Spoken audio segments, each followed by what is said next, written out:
Je vais essayer de vous faire des photos dédicaces. Et donc, hier, Sarah était donc au Panthéon et commentait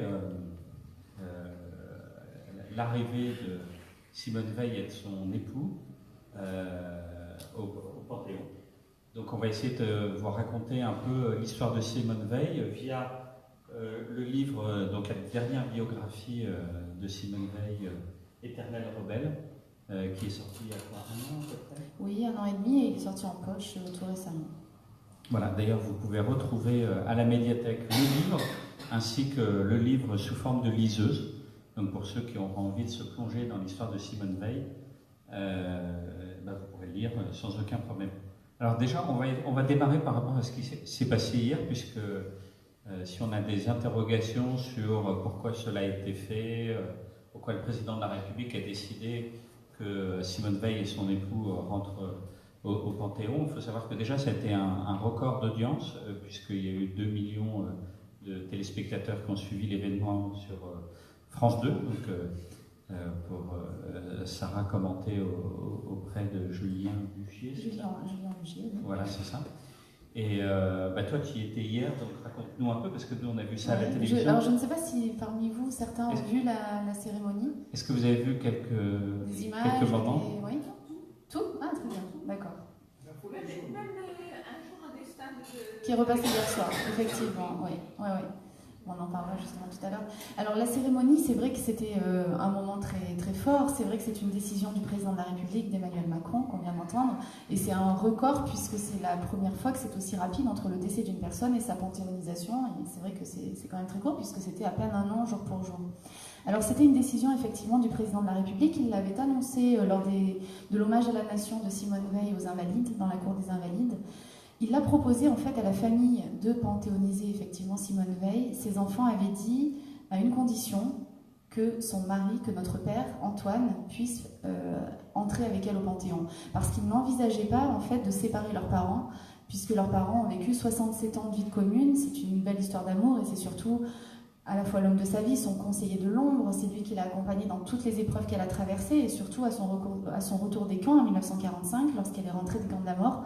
Eh bien, c'est lui qui lui a redonné aussi le goût de la vie et qui était dans l'ombre en fait, puisque Antoine Veil, c'est celui qui était destiné à une carrière politique. On en parlera un petit peu plus tard, je pense, mais c'est lui qui était voué à cette grande carrière. Il préparait l'ENA et Simone Veil, à ce moment-là, était mère de famille au retour des camps. Elle lui préparait des petites fiches, par exemple, pour l'aider.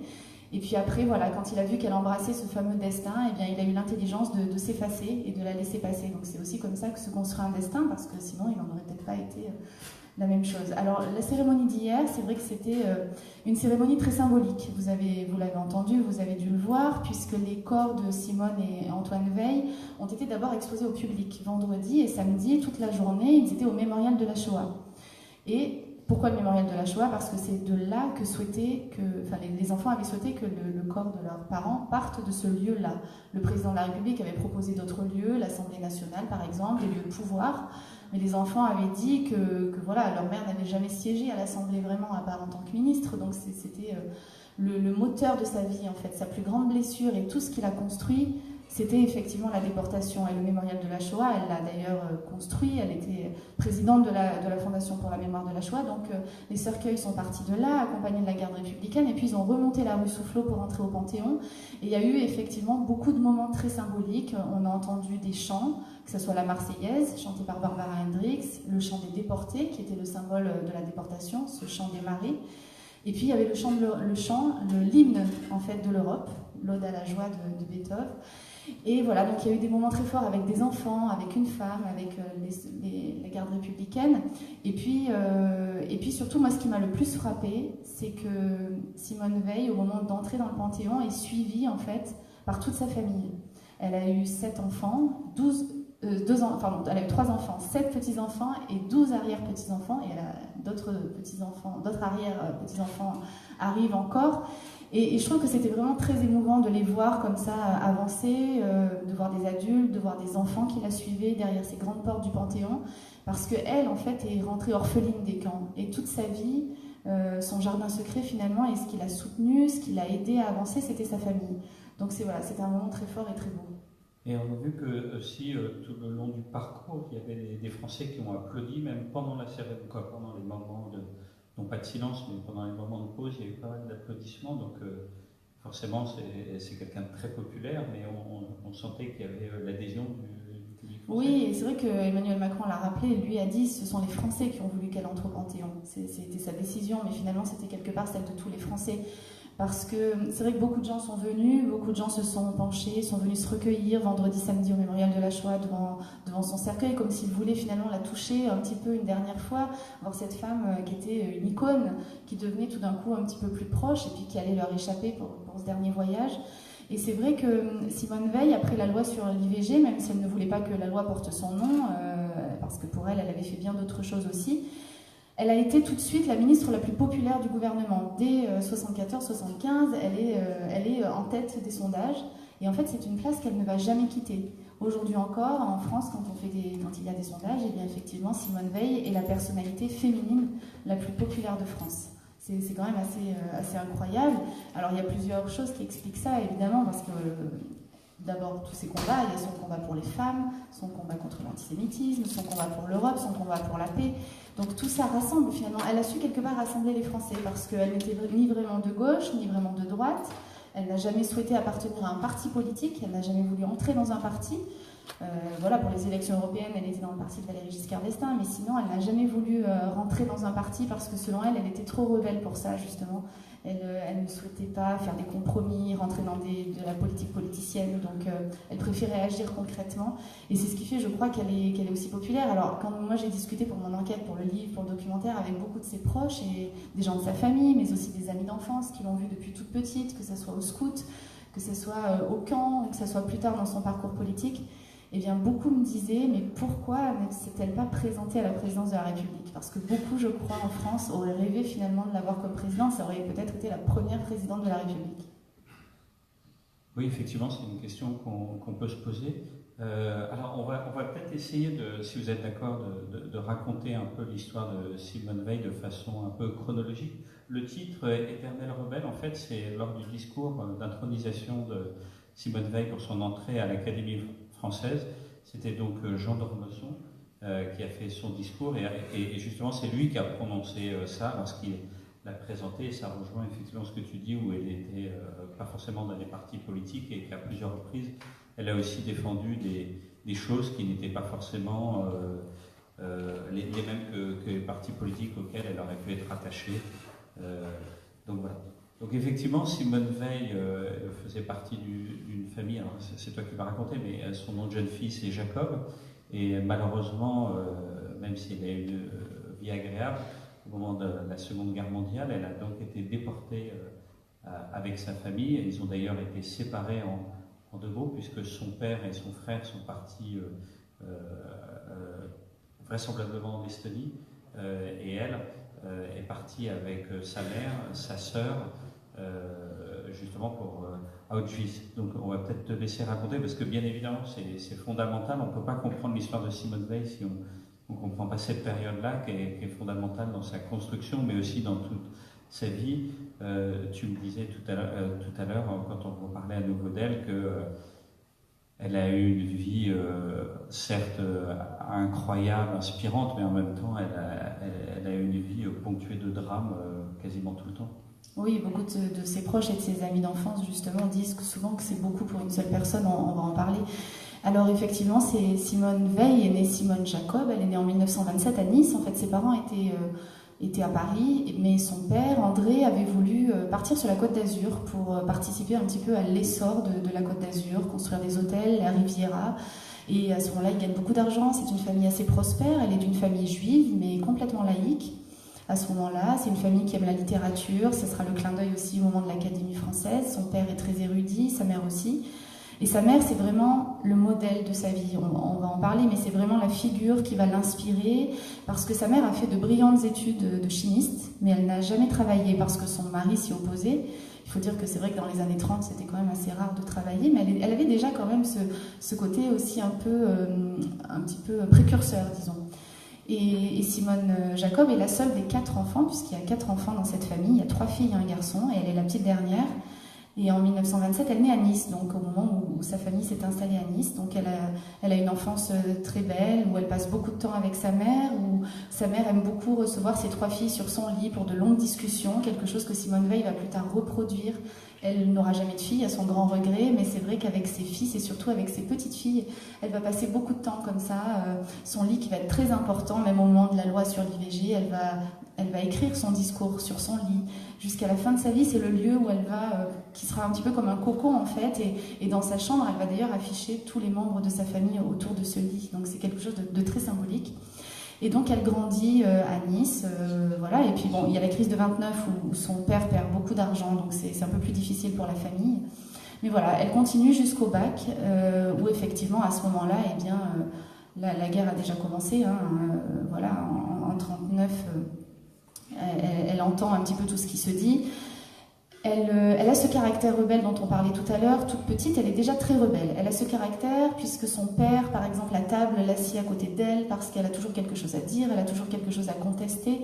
Elle conteste même le fait que sa mère soit obligée de demander des comptes à son père. C'est vrai que sa mère, comme elle ne travaille pas, et puis à l'époque, on n'a pas de compte en banque, donc elle doit toujours demander l'argent pour le foyer. Et Simone se souvient d'ailleurs que sa mère doit quelquefois mentir pour lui acheter un pain au chocolat. Donc ça, c'est quelque chose qui la marque beaucoup à ce moment-là. Et donc voilà, elle continue, et au moment où effectivement, c'est l'armée italienne, c'est les Italiens qui arrivent d'abord à Nice, mais quand les Allemands arrivent, effectivement, ils sont présents à l'hôtel Excelsior, qui va devenir le siège de la Gestapo à Nice. Alors Simone, dans sa famille, voit beaucoup de réfugiés, de juifs qui arrivent des pays de l'Est, qui viennent même à la maison, parce que la mère de Simone Veil est très altruiste, elle les aide, elle reçoit des réfugiés à la maison, elle essaie de les aider. Donc voilà, Simone baigne dans cet univers où on parle politique, où elle comprend un petit peu ce qui se passe, même si on ne sait pas encore effectivement ce qui se passe en Allemagne, bien évidemment. Et puis la directrice du lycée convoque sa mère pour lui dire que beaucoup de jeunes filles de l'établissement ont été arrêtées et qu'il faudrait peut-être penser effectivement à cacher ses filles. Donc à ce moment-là, le père décide, André, de leur faire de faux papiers. Donc elle a des faux papiers et la maman les cache ses 2 filles. Je dis 2 de ses filles parce qu'en fait la 3e fille, Denise, est déjà partie dans la résistance. Dès le début de la guerre, elle part dans la résistance à Lyon, donc elle n'aura pas du tout la même trajectoire que ses 2 autres sœurs.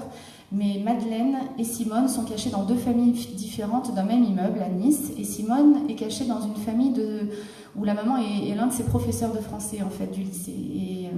Et toute sa vie, effectivement, elle va les remercier aussi pour ce qu'ils ont fait.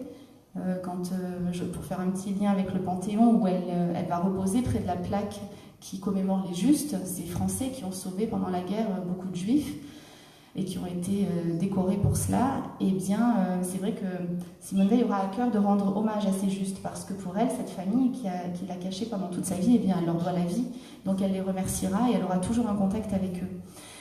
Donc voilà, elle est cachée, elle ne va plus au lycée. Mais elle doit quand même, puisque c'est l'année de son bac, elle doit présenter les épreuves du bac. Et ce jour-là, elle le dit dans son autobiographie, elle a très peur, puisqu'elle passe le bac sous son vrai nom, en fait, sous le nom de Jacob, puisque le rectorat n'a pas changé le nom, effectivement. Donc elle tremble toute la journée, mais les épreuves se passent très bien. Et le lendemain, elle ne peut résister à l'idée d'aller fêter un petit peu les épreuves du bac dans Nice et de sortir avec quelques amis. Sauf que dans une rue de Nice, dans une artère, elle est soudain interpellée par des hommes en civil. Elle est avec un camarade de classe, elle se fait arrêter, elle présente ses faux papiers. Évidemment, l'officier qui est habillé en civil ne la croit pas et l'emmène à l'hôtel Excelsior, qui est le siège de la Gestapo, comme je le disais. Et à partir de là, ça va être effectivement l'enfer qui va commencer, puisque elle va... En fait, le petit garçon qui était avec elle n'était pas juif, donc il a pu partir, et ce qu'il a fait, c'est qu'il est allé avertir sa maman et sa sœur. Et effectivement, les Allemands vont le suivre et vont comme ça pouvoir arrêter, et sa mère et sa sœur. Toutes les 3 vont se retrouver à l'hôtel Excelsior pendant quelques jours. Elles seront transférées à Drancy. Elles arrivent à Drancy le 7 avril 1944. Elles arrivent à Auschwitz le 15 avril, une semaine plus tard. Et dans ce convoi 71, dans lequel aussi il y a une jeune fille qui s'appelle Marceline, qui est toujours en vie, que l'on a vue sur les images hier. Je ne sais pas si vous l'avez vue, c'est une dame de 91 ans. Je dis une petite dame parce qu'elle est très petite de taille. Et c'était elle est toujours rousse, et c'était une jeune fille rousse à l'époque qui était en face de la couchette, de la koya, comme on les appelle, à Auschwitz, en face d'elle. Et c'est une jeune fille qui a 16 ans et demi, comme elle, avec elle va traverser toute l'épreuve de la déportation. Elles vont quelquefois essayer de se cacher pour échapper un petit peu aux travaux qui l'attendent parce qu'elles soulèvent des pierres. Elles sont dans un commando qui s'appelle le commando 108. Et elles sont 3 amies à se réunir. Il y a donc Marceline Loridan et il y a aussi Ginette Kolinka, qui est la maman de Richard Kolinka. Je ne sais pas si vous connaissez le batteur du groupe Téléphone, Les Insus, le groupe de rock français. Voilà, donc elles sont trois jeunes filles comme ça assez épaulées, et Simone soutient surtout beaucoup sa mère. Voilà, et malheureusement, je ne veux pas passer trop vite sur cette épreuve-là de la déportation, mais bon, voilà, c'est difficile de commenter ça. En tout cas, la mère de Simone, Yvonne, avait été opérée de la vésicule quelque temps avant et elle est très faible. Donc Simone va essayer de la soutenir du mieux qu'elle peut. Elle le dira dans des interviews. Pour survivre à Auschwitz, il faut sans doute être plus dur que les autres. Donc elle va même voler de la nourriture, elle l'avouera plus tard, à d'autres détenus pour donner un peu de nourriture à sa mère. Lorsqu'elle travaille à la cuisine, elle va essayer de se faire embaucher à la cuisine d'Auschwitz. Eh bien, elle va essayer de voler quelques petites épluchures, voilà, des toutes petites choses, non pas pour les manger, mais pour les donner à sa mère. Mais malgré tout, ça ne suffira pas. Et le 18 janvier 1945, les bombardements alliés arrivent et voilà, vous savez que à Auschwitz, on doit... Les Allemands les emmènent dans une sorte de marche de la mort. Enfin, c'est pas une sorte, c'est la marche de la mort. Elle s'appelle la marche de la mort. C'est une sorte comme ça de longue errance pour fuir le camp et essayer de faire partir les déportés. Donc c'est une marche très difficile qui va durer plusieurs jours, par moins 20-25 degrés. Et là, la santé de la mère de Simone s'amenuise. Elles vont arriver dans le camp de Bergen-Belsen. Et c'est là-bas que la mère de Simone va mourir du typhus.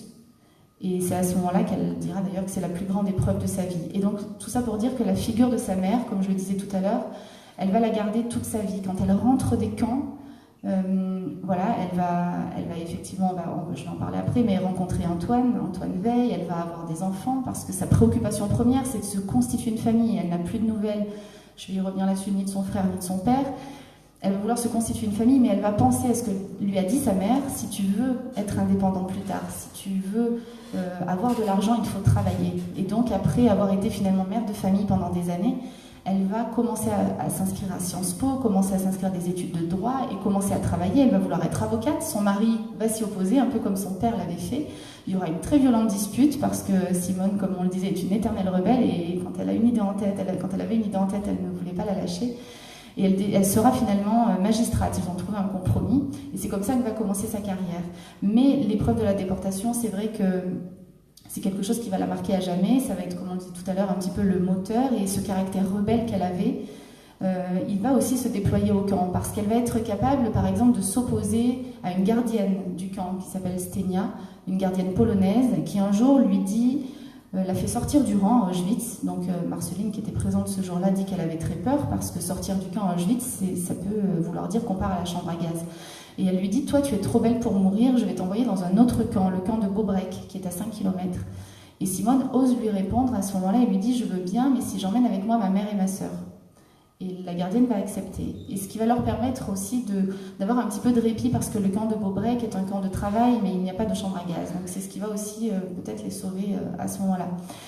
Voilà. Et donc on parlait aussi, pour revenir sur la famille, pour terminer, sur son père et son frère, il y a quelque chose d'assez terrible. C'est que quand elles sont à Drancy, avant de partir à Auschwitz, Simone croise son frère, qui est tout d'un coup arrivé lui aussi à Drancy. Et on entend dans le camp que l'on cherche des volontaires, des jeunes garçons pour partir travailler. Et Simone, finalement, le pousse à partir. Elle lui dit: on ne sait pas ce qui va se passer, ce qu'on va tous devenir. Lui est très jeune à l'époque, hein, il a 16 ans. Elle lui dit: pars, suis, écoute ce qu'ils te disent et pars. Et elle lui dit au revoir sans savoir qu'elle ne le reverra jamais. Et ça a été extrêmement difficile parce que toute sa vie, elle va garder cette culpabilité-là de l'avoir envoyé à la mort parce que lui est parti dans un convoi. Et en fait, ce qui a été très difficile, c'est qu'on n'a jamais retrouvé son corps. Elle n'a jamais pu se recueillir sur les corps de son père et de son frère, parce que personne jusqu'à aujourd'hui ne sait ce qu'ils sont devenus. Donc même quand elle sera ministre, il y a Serge Klarsfeld qui a beaucoup travaillé sur ce que sont devenus tous les déportés, qui a fait un recensement justement de tous les convois avec les noms. Il a trouvé une trace effectivement de ce convoi 73 qui serait parti en Estonie, mais on n'a jamais retrouvé le corps de ces Français-là. Et toute sa vie, elle va essayer, lorsqu'elle fera des voyages officiels en Estonie, etc., d'aller sur les traces de ce passé. Mais malheureusement, elle ne saura jamais ce qu'ils sont devenus. Donc ça, c'est une douleur aussi qui est restée comme ça jusqu'à la fin de sa vie. Alors c'est quelque chose qu'on va retrouver justement dans la vie de Simone Veil, c'est effectivement cette douleur ou cette plaie ouverte, et en même temps c'est quelqu'un qui a envie de faire progresser les choses.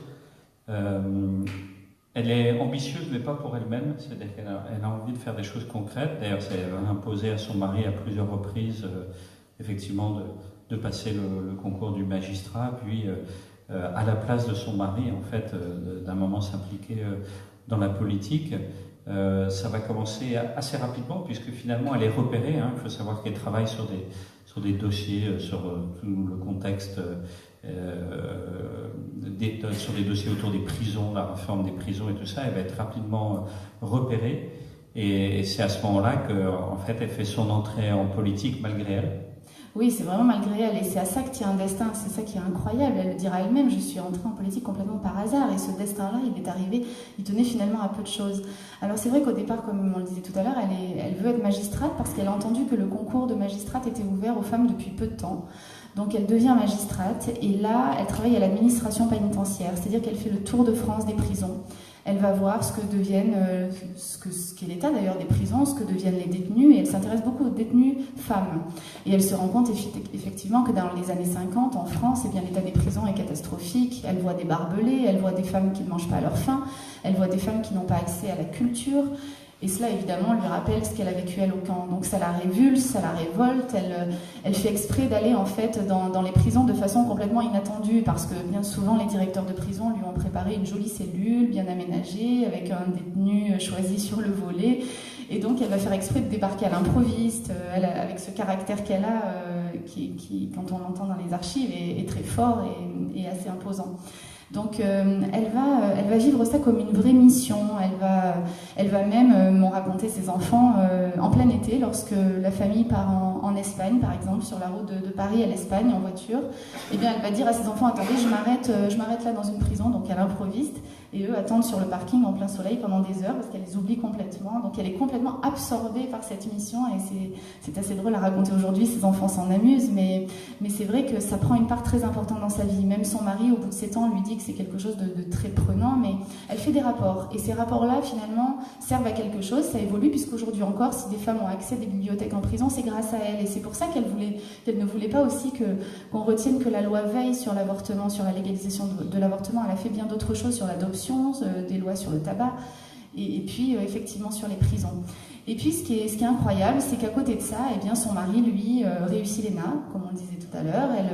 Il est dans les cabinets ministériels, il connaît très bien Pompidou, il connaît très bien Jacques Chirac, et lorsqu'elle va dans des dîners mondains avec lui, eh bien, elle s'immisce un petit peu dans les conversations. Quand on parle politique, elle s'approche, et son mari lui dit, attends Simone, là on parle politique, hein.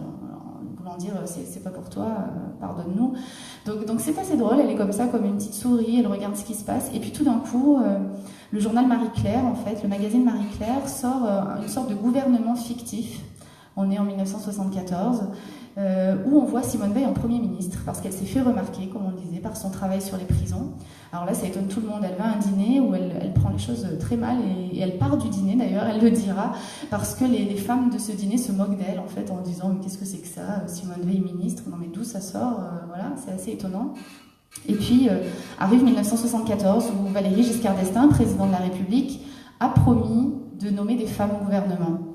Et là, effectivement, avec Jacques Chirac, qui est son Premier ministre, il pense à Simone Veil. C'est une proposition de Jacques Chirac.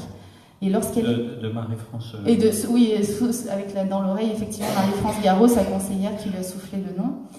Et puis, voilà, elle est à un dîner un soir, on l'appelle, et elle n'en parle même pas à son mari, elle accepte. Et ce qui est très drôle, c'est que l'un de ses fils, Pierre-François, m'a raconté que le jour où il y a la nomination du gouvernement, lui qui fait Sciences Po est chez lui, et il est persuadé que c'est son père qui va être nommé ministre, parce qu'elle n'a rien dit à personne. Donc il regarde comme ça la nomination des ministres, et puis quand il voit sa mère, tout le monde est surpris dans la famille. Voilà, elle devient ministre de la Santé, et on la voit. Alors c'est vrai que dans le Conseil des ministres, elle est quand même en bout de table, voilà. Mais on lui confie le poste de ministre de la Santé. Alors Valéry Giscard d'Estaing fait un choix qui est très intelligent, puisqu'il ne confie pas cette mission-là à son ministre de la Justice, qui est Le Canuet, qui lui est très marqué, qui est très catholique. Donc il sait qu'avec ce projet de loi sur l'avortement, il va se heurter à l'opinion. Il ne choisit pas non plus Françoise Giroud, qui sera nommée un petit peu plus tard, secrétaire d'État aux droits des femmes, mais parce qu'elle est très féministe. Donc il veut placer, et c'est l'intelligence aussi de Simone Veil qui va prendre ce dossier, elle va placer ça finalement sur un plan de santé publique. Même elle le dit, recours à l'avortement, mais en extrême choix. Disons que voilà, il ne faut pas que ce soit quelque chose de banal, c'est vraiment une sorte de dernier recours. Et voilà, elle va parler effectivement, comme elle le dit dans son discours, qu'on connaît tous, de ces 300 000 femmes qui chaque année se font avorter à l'étranger, celles qui se font avorter dans des conditions terribles, dans des arrière-cuisines, par des faiseuses d'anges, des femmes qui meurent. Et puis, avorter à ce moment-là en France, c'est un délit, puisque des femmes sont condamnées à de la prison, et les médecins qui font cet acte-là sont poursuivis. Alors, je disais tout à l'heure à Sarah que, justement, la Tunisie avait été une fois de plus en avance, puisque en Tunisie, c'est 1 an avant. Et à l'époque, donc, quand Jacques Chirac, donc, avec évidemment Valéry Giscard d'Estaing, qui est président de la République, souhaite que ce projet, non pas aboutisse, parce que finalement, c'était une promesse de campagne, mais comme tu le racontes dans ton livre, Jacques Chirac et Valéry Giscard d'Estaing ne s'impliquent pas énormément dans ce dossier-là, puisque ça avait déjà été un souhait du précédent d'essayer de faire avancer ce dossier-là, et qui a été un échec. Et je pense que comme ils sont face à une droite très conservatrice, ils imaginent que ce dossier aura du mal à aboutir. Néanmoins, grâce à l'intelligence et la force et l'acharnement de Simone Veil, ce dossier aboutit, alors qu'il y a des députés extrêmement virulents dans les débats. Je veux dire, c'est d'une violence inouïe si vous regardez à l'époque les déclarations. Et finalement, ça aboutit. Plutôt, je crois qu'il y a 60 voix d'écart entre les deux, hein, c'est ça? Oui, alors pour revenir sur ces 3 jours, donc on est en novembre 1974. Simone Veil a travaillé tout l'été, elle a rencontré évidemment des médecins, elle a rencontré les autorités religieuses, et elle porte ce discours-là. Ce qu'il faut rappeler, c'est que le 27 novembre, quand elle arrive à la tribune de l'Assemblée nationale, il y a moins de 10 femmes dans l'hémicycle à l'Assemblée nationale. Donc c'est une assemblée composée d'hommes qui sont prêts à se jeter sur elle. Et ce qui est étonnant, et c'est pour ça aussi qu'à ce moment-là, elle va entrer finalement dans tous les foyers français, parce qu'il faut rappeler que c'est une femme quand même de 47 ans, qui est mère de famille, qui est ministre depuis 6 mois, personne ne la connaît, mais il y a une grève à la télévision française ce jour-là, une grève des programmes, donc en fait les débats sont diffusés en direct, donc tous les Français peuvent suivre en direct ces débats-là, qui vont faire qu'elle va être un petit peu comme ça dans tous les foyers français.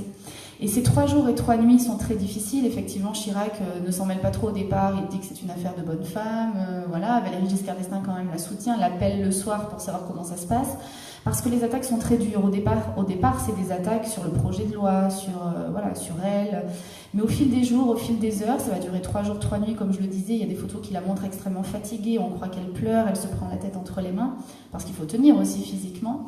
Eh bien, les attaques vont être antisémites. Elle va avoir des croix gammées dans le hall de son immeuble, sur la voiture de son mari, sur le bouton de l'ascenseur de son immeuble aussi. Donc, il y a des gens de sa famille qui vont l'effacer pour pas qu'elle le voie. Elle reçoit beaucoup de lettres d'insultes. Et puis, beaucoup de députés, comme ça, montent à la tribune, font écouter un bruit de chœur de fœtus. Hein. On l'accuse d'envoyer des enfants au four crématoire. Donc, des choses qui pour elle, sont extrêmement blessantes. Malgré tout, Chirac vient en pleine nuit à l'Assemblée nationale pour remonter les bretelles, comme il le dit, des députés de son propre camp, parce que ce qui est incroyable, comme tu disais, c'est que les attaques les plus virulentes viennent de son propre camp. Donc le projet de loi va être adopté par l'opposition. C'est l'opposition qui va voter massivement le texte de loi et non pas... Donc le texte est adopté, mais c'est vrai que toute sa vie, à partir de là, elle va toujours recevoir des lettres d'insultes. Ça, c'est important de le dire, parce que ses fils me racontaient, même moi, quand j'ai fait le livre ou quand j'ai fait mon documentaire, ils m'ont dit, à chaque fois qu'on parle de notre mère, de maman, comme ils le disent, à chaque fois qu'on parle de maman, vous allez voir, ça réveille comme ça une partie de la population française qui s'oppose toujours à cette loi. Et le jour où elle entre à l'Académie française, en 2010, il y a une manifestation à côté du quai, en face de l'Académie, avec une grosse pancarte qui dit « Pas d'avorteuse à l'Académie ». Et là même, juste avant le Panthéon, Jean Veil racontait qu'ils ont encore reçu des lettres dans leurs appartements, donc des lettres d'insultes. Donc c'est quelque chose qui a été aussi lourd à porter, malgré le fait qu'elle ait changé effectivement la vie de beaucoup de femmes. Et donc, après ce texte de loi qui a été adopté, de fait, elle devient extrêmement populaire. Elle elle est abordée dans la rue quand ça se passe, quand les gens la soutiennent, et elle devient la ministre la plus populaire du gouvernement. Donc très rapidement, Valéry Giscard d'Estaing pense à un avenir pour elle, et c'est à ce moment-là qu'il y a justement les élections européennes, et Valéry Giscard d'Estaing va lui demander, ce qui est d'ailleurs à nouveau très malin, puisque c'est tout un symbole, c'est-à-dire que c'est une époque où forcément il y a une volonté de se rapprocher entre l'Allemagne et la France, et je crois qu'il discute avec Helmut Kohl pour justement, après qu'elle soit soutenue, une fois qu'elle a été élue comme députée européen, qu'elle puisse devenir présidente du Parlement européen. Oui, avec Helmut Schmidt d'ailleurs, oui, exactement. Mais alors elle le dit elle-même, ce qui est drôle, c'est qu'elle est un alibi. Elle en a conscience, parce que Valéry Giscard d'Estaing dit qu'en fait, qu'une ancienne déportée soit comme ça présidente du premier Parlement européen élu au suffrage universel, eh bien c'est un symbole très fort entre la France et l'Allemagne. Alors c'est vrai qu'au début, le chancelier allemand tique un peu parce qu'il aurait voulu que ce soit plutôt un Allemand ou une Allemande, mais Giscard arrive à le convaincre. Ça, Giscard le raconte très bien en disant que voilà, pour lui, c'est un symbole fort aussi que ce soit elle. Et effectivement, c'est une bataille très dure, parce qu'en 79, là encore, même si elle est très populaire, elle se heurte quand même à des listes en face d'elle très difficiles, qui sont celles de François Mitterrand, qui sont celles de Jacques Chirac. Jacques Chirac, qui pourtant a été son allié, qui l'a toujours soutenu, ils sont très amis. C'est le seul à l'appeler, il l'appelle Poussinette d'ailleurs, c'est le seul de tout son entourage. Vous connaissez, on a vu la façon de Chirac de toucher les gens, d'être très comme ça proche des gens, et c'est le seul à pouvoir la prendre par les épaules, par exemple. Elle l'accepte, elle qui déteste la promiscuité des camps. Elle est revenue avec cette table, enfin elle détestait comme ça qu'on la prenne par les épaules, qu'on la touche. Elle avait une sorte comme ça de bulle autour d'elle. Simone Veil n'embrassait jamais personne, elle serrait la main des gens qu'elle rencontrait, elle n'acceptait pas ça, à part de Jacques Chirac. Et pourtant, lors de ces élections européennes, en 79, elle s'oppose à eux, et il y a une archive assez incroyable où on voit parce que les débats sont effectivement retransmis en direct, il y a des débats pour ces élections européennes. Et tous ces hommes en face d'elle la prennent vraiment pour une néophyte. Ils disent qu'elle n'a aucune expérience politique, parce que c'est vrai qu'elle est devenue ministre de la Santé, mais elle n'a jamais été élue par le peuple. Donc voilà, ils se moquent un peu d'elle, ils sont très méchants avec elle, ils se moquent d'elle, même en public. Mais elle a ce caractère quand même assez fort, et elle arrive à leur répondre de façon très sèche, et finalement elle gagne. Donc elle est effectivement, elle gagne d'abord sur les listes, elle gagne les élections, et puis elle est élue après présidente du Parlement européen au suffrage universel, et c'est un symbole très fort dans ce Parlement européen. Elle veut, à travers ce poste, en fait, qui est un poste assez honorifique à l'époque, il n'y a pas de choses très très concrètes, mais ce qu'elle veut, c'est surtout s'adresser aux jeunes générations. Là encore, elle sera beaucoup attaquée par le Front National, mais elle veut parler aux jeunes, parce qu'elle veut leur dire que ce qu'elle a vécu, elle ne souhaite pas que ça se reproduise. Et ça va être un petit peu son combat. Et c'est pour ça aussi que ces combats, hier on le voyait au Panthéon, sont toujours d'actualité, que ce soit pour le droit des femmes, que ce soit pour la paix en Europe. On voit aujourd'hui que l'Europe est fracturée, et donc ce combat-là pour les jeunes générations, il est toujours très présent. Voilà, donc ces combats-là sont toujours d'actualité.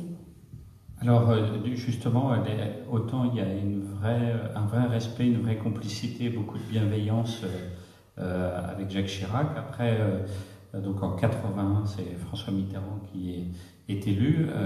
Simone Veil est toujours au Parlement européen, en tout cas plus présidente, mais toujours élue. Et elle va non pas être écartée, mais elle va être un peu moins impliquée à ce moment-là dans la vie politique française, et lors de la cohabitation. Donc elle revient sous Édouard Balladur, et là elle revient comme ministre de la Santé, de la Ville et de la Jeunesse, si je ne me trompe pas, c'est ça? Oui. Elle a un portefeuille élargi. Oui, elle est ministre d'État en fait, voilà, à la santé, toujours à la santé quand même, et à la ville. Alors là, c'est vrai c'est une période où elle est ministre, elle se démarque pas forcément par son action politique. Mais elle va émettre le regret d'ailleurs, dans plusieurs interviews aussi, de ne peut-être pas s'être assez occupée de ses enfants, de sa famille. Voilà, mais c'est une période un peu plus, voilà, où elle reste quand même très présente. Après, on va la voir au moment des élections encore européennes, au moment du référendum. Voilà, elle va s'impliquer. Et puis elle va, si on veut aller un peu plus vite sur cette période, parce que politiquement c'est moins intéressant, c'est vrai qu'elle va, par exemple, tout d'un coup soutenir Nicolas Sarkozy, parce qu'elle trouve qu'il a de l'énergie, son énergie l'intéresse, qu'il peut faire changer les choses. Lui s'en sert aussi un petit peu comme un alibi, comme c'est quelqu'un de très populaire en France. Elle est toujours la personnalité féminine préférée des Français, donc il va la faire monter à la tribune pendant son élection. Voilà, donc après, elle est un petit peu moins présente dans le débat politique, mais elle reste une figure un petit peu comme un totem, comme ça, incontournable, vers laquelle on se tourne encore aujourd'hui. Beaucoup d'hommes et de femmes politiques, encore hier, en parlaient. On aimerait avoir son avis sur les migrants, sur ce qui se passe en Europe, sur les populismes, sur tout ce qui se passe. Mais c'est vrai qu'à ce moment-là, ce qui l'intéresse au plus profond d'elle-même, c'est le travail de mémoire. C'est d'essayer de transmettre tout ce qu'elle a vécu, de transmettre l'horreur d'Auschwitz, puisqu'elle le disait avec son amie Marceline. Après nous, qui va témoigner ? Et c'est vraiment quelque chose qui lui tient à cœur, parce que je voudrais revenir là-dessus. En fait, toute l'épreuve de la déportation, elle n'en a pas parlé. Au retour de la guerre, en 1945, quand elle revient, juste pour revenir, parler un petit peu d'Antoine Veil, quand même, qu'on a vu hier, l'accompagner, et qui reposera à ses côtés au Panthéon. Eh bien, elle rencontre ce garçon qui est un ami d'amis, en fait, qui étudie aussi à Sciences Po, comme elle, parce qu'elle est une des rares jeunes filles, quand même, à l'époque, à étudier à Sciences Po. Elles ne sont que 2 en 46, ce qui est quand même très, très rare. Eh bien, ce garçon tombe immédiatement amoureux d'elle. En fait, elle le rencontre lors de vacances à Grenoble. Ils partent en vacances au ski ensemble avec quelques amis de Sciences Po. Et lui est séduit évidemment par la beauté de son visage. On le voit sur ses photos, et toutes les photos d'elle de l'époque, en 1946, sont extrêmement belles. Elle a une beauté comme ça qui fascine. Sa mère... on ne voit pas ses yeux bleus, mais il faut savoir que Simone Veil elle a des yeux terre, voilà, entre le bleu et le vert. Il est fasciné par cette beauté. Sa mère elle-même ressemblait beaucoup à Greta Garbo, et il est en même temps un petit peu perturbé, en tout cas... il est intrigué, on va dire, par la tristesse de son regard, parce qu'à ce moment-là, Simone Veil a perdu toute l'innocence des jeunes filles de son âge. Elle a du mal à aller s'amuser comme les autres, effectivement. Et donc, elle le rencontre à ce moment-là, et lui la force finalement à aller devant, à voir le futur, à regarder le futur, l'avenir, à se projeter. Et elle a beaucoup de mal, parce qu'en 1945, quand elle revient, ils se l'étaient tous dit à Auschwitz, ceux qui rentreront devront témoigner. Le problème, c'est qu'en France, à ce moment-là, la France du général de Gaulle se reconstruit, et on n'a pas envie d'entendre ce que disent les déportés, parce que on est plutôt à un moment où on accueille ceux qui ont résisté, les résistants qui sont accueillis en héros. Sa sœur elle-même, à ce moment-là, Denise, dont on parlait tout à l'heure, rentre des camps. Elle a été déportée à Ravensbrück, mais comme résistante. Elle n'a pas vécu les chambres à gaz, l'épreuve de la déportation comme elle. Donc il y a un fossé quand même entre ces 2 sœurs, et ça l'agace un petit peu finalement de voir que sa sœur Denise est reçue par le général de Gaulle, alors qu'elle a des choses à dire, et alors déjà elle a du mal à les dire, et en plus les Français n'ont pas envie d'entendre ça. Donc elle va garder ça en elle pendant très longtemps, et elle n'en parlera que après qu'elle soit ministre, en 1974-75, lors d'un grand documentaire qui est projeté à la télévision française, où un journaliste l'accompagne dans sa maison en Normandie, et il l'installe devant sa cheminée, où là elle se confie et elle raconte les camps, elle raconte la mort de sa mère. Elle va parler aussi de la mort de sa sœur, parce que sa sœur Milou, avec qui elle est rentrée vivante des camps, va mourir en Allemagne. Alors ça, c'est vraiment un accident bête. Un accident de voiture. Ça, pour raconter en 2 mots, c'est que justement dans cette France qui se reconstruit, là, chronologiquement, là, comme je le disais, eh bien le mari de Simone, à ce moment-là, lui qui prépare l'ENA, est nommé en Allemagne au consulat de France, en fait, à Wiesbaden, en Allemagne, et Simone accepte de le suivre. Toutes ses amies lui disent « Mais comment retourner en Allemagne 5 ans après être revenue des camps? Mais c'est impossible, comment vas-tu faire ?» Et elle dit « Je ne pardonnerai jamais aux nazis, mais je peux essayer de pardonner aux Allemands. » Et elle va vivre comme ça 3 ans aux côtés de son mari en Allemagne. Elle a une vie de mère de famille, et sa sœur vient simplement la voir en vacances. Sauf que sur le chemin du retour, elle va se tuer en voiture. Et c'est un accident bête, mais qui va la bouleverser. Et donc à ce moment-là, comme je disais en 75, bien plus tard, elle se confiera sur ses blessures personnelles, qui sont la mort de sa sœur et puis la déportation. Et elle va attendre très très longtemps pour en parler à sa famille. Alors bien sûr, ses enfants voient son numéro de déporté, 78 651, sur son avant-bras gauche. Mais c'est à ses petits-enfants, bizarrement, qu'elle va beaucoup plus facilement évoquer ce qu'elle a vécu. Et elle dit que c'est la 3e génération, donc la 3e génération est plus apte à assumer, à comprendre ce qu'elle a vécu. Et elle va faire un voyage en décembre 2004 qui va être extrêmement fort pour sa famille. Il y a des photos qui existent de ce voyage. Elle va les emmener à Auschwitz. parce qu'elle veut leur montrer les traces de ce qu'elle a vécu, elle va les emmener sur les traces de son passé. Et pour tous les enfants et petits-enfants qui sont partis avec elle, c'est un voyage qui restera très fort pour eux parce que c'est la seule fois où elle va leur montrer sur place qu'elle a vécu, leur montrer les emplacements, là où elle dormait avec sa mère et sa sœur. Voilà, donc c'est un voyage extrêmement fort et c'est seulement sur les lieux comme ça qu'elle va pouvoir finalement se confier. Elle va repartir d'ailleurs à Auschwitz un peu plus tard avec Jacques Chirac aussi, et tu en parles très bien dans ton livre. Moi je le sais par ailleurs dans un documentaire où on voit Jacques Chirac est complètement bouleversé par l'émotion de voir Simone Veil repénétrer dans ces lieux-là et forcément être très ému. D'ailleurs, c'est aussi peut-être pour ça que Simone Veil est très populaire et le restera, parce que finalement c'est une femme simple, c'est quelqu'un qui s'est engagé pour la France, pour que les choses changent, pour des combats. Alors bien sûr, on retiendra la légalisation de l'IVG, mais tout au long de sa carrière politique et de femme, en fait, elle a eu la distance nécessaire.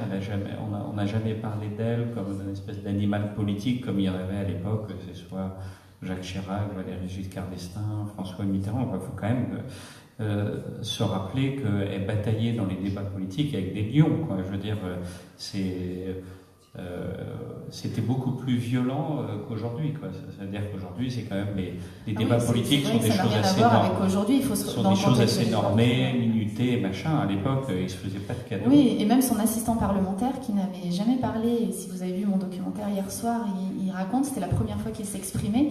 Il était assis en fait juste derrière Simone Veil à l'Assemblée nationale. Et il me racontait qu'il était quelquefois obligé d'aller séparer des gens qui se battaient. Et c'est vrai qu'elle était insultée. On le disait tout à l'heure avec les lettres d'insultes qu'elle recevait, mais c'était extrêmement violent. C'est-à-dire que non seulement c'était violent envers elle, mais les gens entre eux se battaient. C'était une sorte d'arène, de grand terrain de jeu incroyable. Alors du coup, la question après ce qui s'est passé hier, c'est qu'est-ce qui restera de Simone Veil? Parce que est-ce que ça va rester un personnage historique? Est-ce qu'on gardera son indépendance? Est-ce qu'on gardera aussi, sa faculté à pardonner ou à comprendre? Est-ce qu'on gardera la loi en France sur l'avortement? Moi, je crois que c'est un modèle de résilience, en fait, parce que de toutes ces épreuves-là, elle aurait pu en tirer une certaine aigreur ou être dans la revanche, et au contraire, elle s'est servie de cette force-là qu'elle avait déjà en elle avant, comme on le disait, éternelle rebelle depuis toute petite. Mais l'épreuve des camps a renforcé cela, et c'est vrai qu'elle a eu une sorte de carapace qu'elle s'est forgée comme ça tout au long de sa vie, qui lui a fait qui lui a fait traverser toutes les épreuves, et après ça, quand on revient d'Auschwitz, eh bien plus rien ne l'effrayait. Donc elle a mis cette force-là au service finalement de ses actions, et je crois que le président de la République français a employé un mot assez joli qui est le mot boussole. Elle va être une sorte de boussole aussi, comme ça, une inspiration pour les jeunes générations, parce que tout le monde dit qu'aujourd'hui, finalement, eh bien, c'est à tout le monde, c'est à toutes les jeunes femmes, à tous les jeunes hommes de poursuivre son combat, et à chacun, finalement, de faire sa part aussi. Alors, je vais vous rassurer, quand même, elle avait des défauts, hein. Et en fait, ce qu'on ne dit pas depuis 2 jours, mais que certaines personnes, des observateurs et des connaisseurs, elle avait quand même parfois très mauvais caractère. Oui, alors ça, les enfants l'assument complètement, parce que moi, j'avais un peu peur d'en parler avec ces enfants quand je les ai interviewés, quand je les ai rencontrés. Mais eux l'assument totalement et ils en sont très fiers. Ils disent oui, notre mère était soupolée. Elle était extrêmement intransigeante. Donc ce caractère rebelle, elle l'avait tous les jours. Parce que certains de Jean Veil, qui est quand même le grand avocat français que l'on connaît, me racontait que quand il était adolescent, il avait un peu honte d'inviter même des amis d'école chez lui. Parce que Simone Veil adorait comme ça rencontrer la jeunesse. Elle disait à ses enfants, mais venez avec vos camarades, venez. Elle adorait s'inspirer, sentir un petit peu comme ça la société. Sauf que quand des jeunes arrivaient et étaient un petit peu en désaccord avec elle, ou disaient quelque chose qui était contre ses idées, eh bien elle s'énervait. Et Jean Veil me racontait que plus d'une fois, et il l'a dit d'ailleurs aux Invalides dans l'hommage national, plus d'une fois il a reçu une carafe d'eau à la figure en plein dîner parce qu'il était énervé, parce que sa mère s'énervait contre lui. Donc c'est vrai qu'elle était assez intransigeante. On le voit dans des archives au moment de la loi sur l'IVG. Elle insulte des médecins, elle s'énerve, elle raccroche le téléphone. C'était très dur. S'opposer à Simone Veil, c'était pas facile, hein. Donc finalement, elle a été un exemple, et je crois qu'aujourd'hui, s'il y a beaucoup plus de femmes députées ou de femmes qui s'engagent en politique, c'est aussi parce qu'elle a ouvert la voie. Donc au même moment, en Tunisie, c'est vrai qu'il y avait aussi la même chose. Là, avec les élections municipales, on voit qu'en Tunisie, il va y avoir beaucoup de femmes qui vont être présentes dans la vie politique. Vous avez eu déjà des Simone Veil, hein, je pense entre autres à une femme politique tunisienne, malheureusement, qui est décédée il y a quelques mois. Mais c'est vrai que, je ne sais pas, on va échanger avec vous, quoi, surtout Sarah. Mais est-ce que, par exemple, pour les Tunisiens, Simone Veil, c'est quelqu'un oui, qui fait partie de votre savoir, univers? ouais. Est-ce que c'est comment vous voyez cet exemple-là, qui est justement, et le fait que cette personne-là soit rentrée au Panthéon hier, face à quand même des figures soit politiques, soit littéraires, artistiques, historiques, pour les Tunisiens, qu'est-ce que ça apporte en termes de message? Déjà, le personnage de Simone Veil, j'imagine que si vous êtes là, c'est parce que c'est un personnage qui vous intéresse. Qu'est-ce que justement vous en pensez? Je crois qu'on a des micros dans la salle. Attendez, je vais aller chercher pour ceux qui veulent répondre.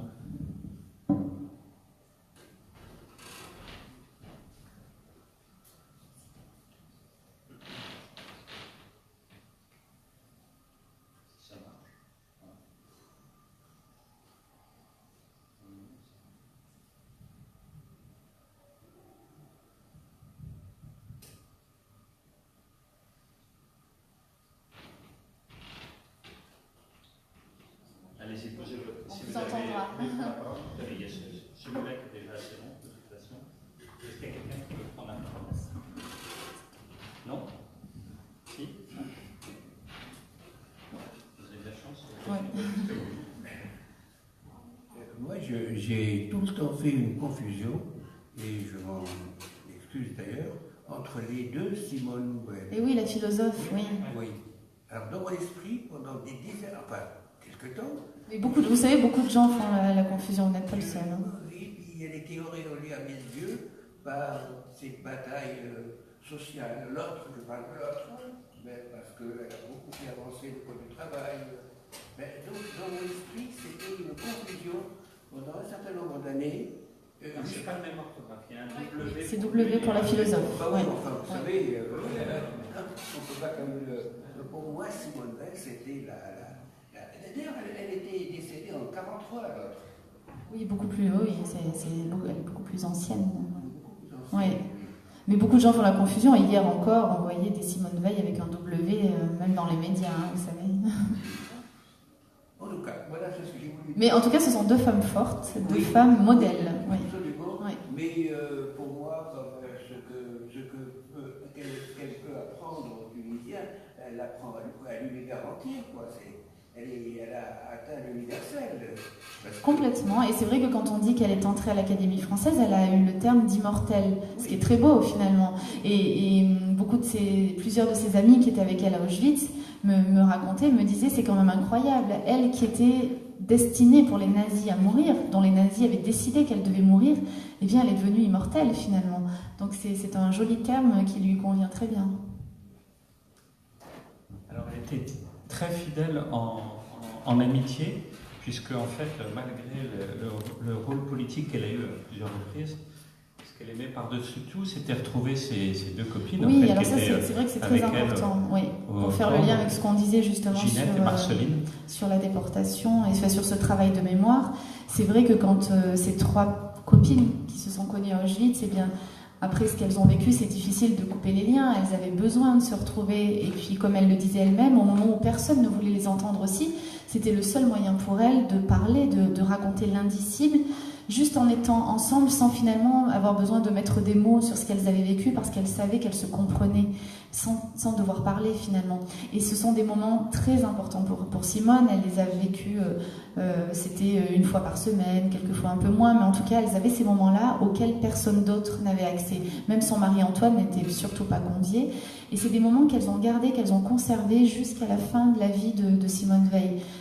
C'est-à-dire qu'elles se retrouvaient comme ça très régulièrement.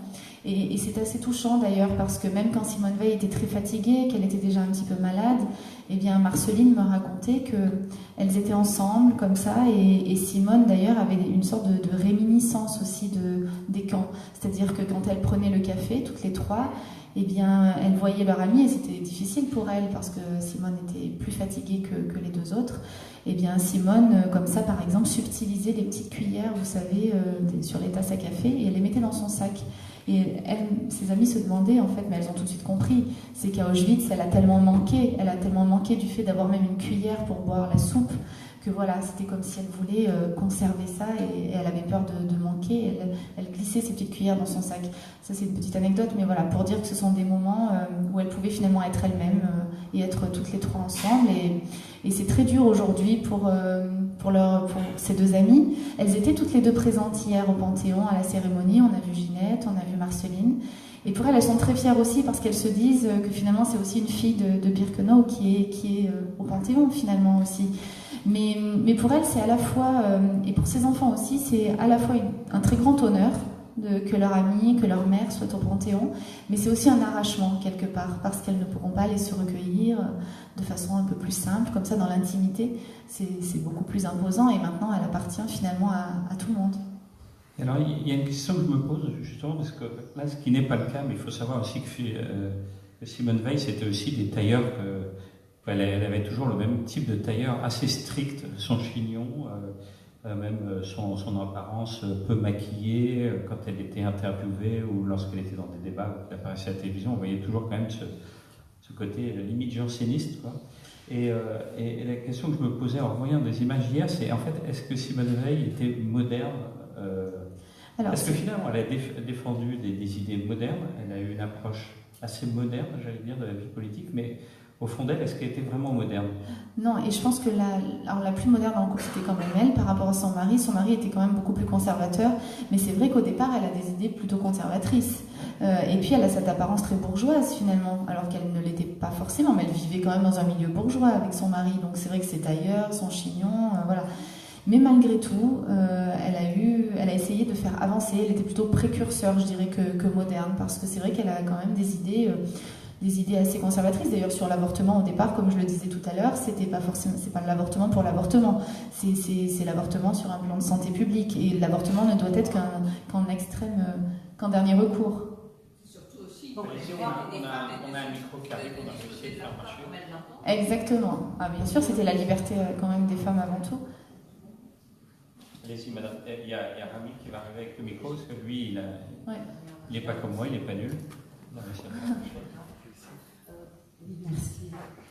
Merci. J'ai juste envie de dire que le contraire m'aurait personnellement déçu. Bien sûr. Connaissant Simone Veil, pour moi, c'est une femme. Nous, les Tunisiennes, on se reconnaît dans cette dame. Parce que je ne sais pas si vous connaissez la Tunisie, mais l'histoire de la Tunisie, elle est ponctuée de femmes militantes. Même avant Boudiba, il y avait une femme dont on ne parle pas beaucoup. C'était Bchira Ben Merad. Et Bchira Ben Merad, c'est vraiment c'est une femme qui a milité dans un environnement d'obscurantisme, on va dire, où il y avait une opposition masculine. Elle a ouvert la voie. Elle a ouvert la voie, on va dire, c'est le programme de Bchira Ben Merad. Enfin, elle a tracé les grandes, on va dire, les grands traits de ce qu'a fait Bourguiba. Par la suite, bon, on n'en parle pas, mais c'est comme ça. Parce que moi, je lis sur les Tunisiennes militantes. Et en Tunisie, je pense que la Tunisie, si aujourd'hui la Tunisie est démocratique, c'est grâce aux femmes. Et donc, vous arrivez au bon moment, parce qu'on est en train de parler de ça, justement. Et grâce aux femmes. Donc, tout le monde se rappelle que le 13 août 2014, il y avait 2014, je pense.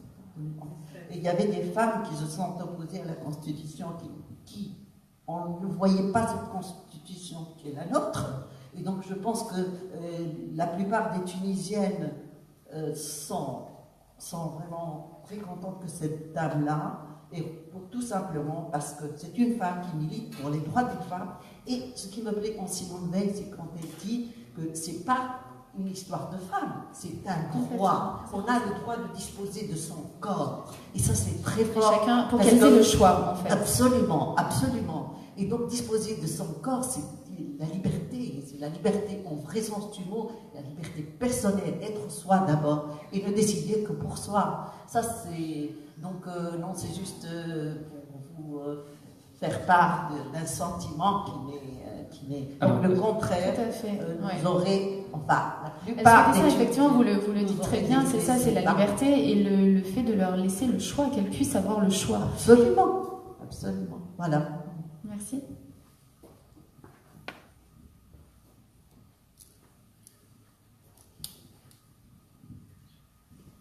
Bon, en fait, moi, je ne suis pas politicien, bon, mais à cette époque-là, j'étais étudiant à Paris, là, à Jussieu, donc l'école des mines de Paris. Et là, dans ces années-là, 70, où j'ai vu Mme Simone Veil, quand même, etc. Et maintenant, quand j'ai vu l'invitation, j'ai dit pourquoi pas en parler.